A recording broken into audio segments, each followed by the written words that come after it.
اهلا بكم يا حبايبي، يا رب تكونوا بالف خير. وحشتوني كتير كتير. النهارده انا بستعرض معاكم منتجات المعرض الصيني بالكيلو. ناس كتير ولغايه من يومين بس كانوا بيكتبوا لي يقولوا لي عايزين نعرف المعرض فين ضروري، وانا رديت وقلت ان ده معرض متنقل. انا عرفت يا حبايبي ان هم عاملين معرض في المرج، فصورت لكم كده المنتجات اللي هتبقى نازله في المعرض، وقلت افكركم كده بالفيديو اللي انا كنت نشراه، بس دي صور طبعا مش مقطع فيديو. وهقول لكم العنوان فين وهكتبه لكم في صندوق الوصف. دي يا حبايبي كده تقومة فناجيل، وادي تشكيلة برضو جميلة. هنا في الوان، الالوان جميلة جدا. السادة بيبدأ الكيلو من 25 جنيه. ودي قوالب فرن او ميكروويف جميلة جدا وجميع المقاسات. ده بورسلين، بصوا الوانها جميلة جدا وجذابة.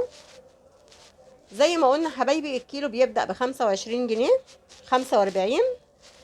بصوا السرفيزات ديت جميلة جدا اشكال. وهنا معايا بورسلين بني واسود وكحلي.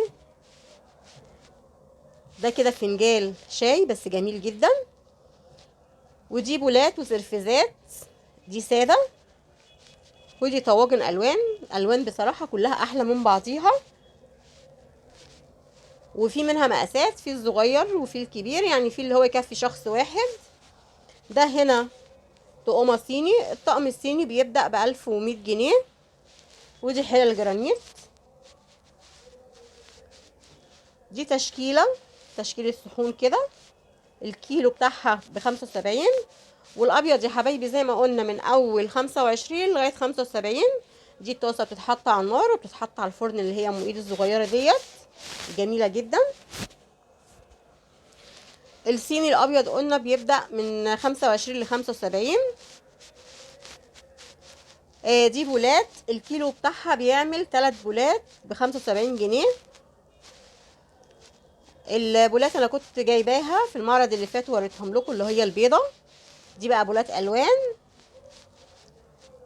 ممكن تعمل 3 ولو صغيرة تعمل 4 الكيلو.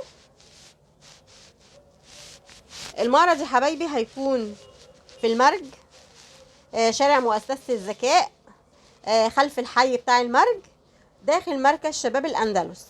هيبقى يوم 25/12 و26/12 و27/12، اللي هو هيبقى موافق الحد والاثنين والتلات. العنوان انا هكتبه لكم في صندوق الوصف.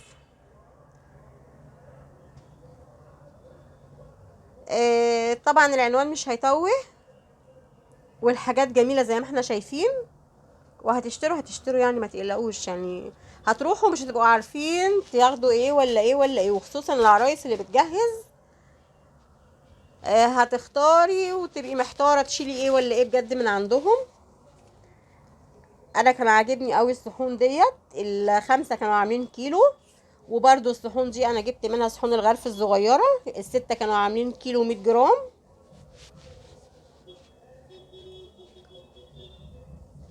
الكيلو بتاع الصيني سادة ب75 جنيه وفي ب65.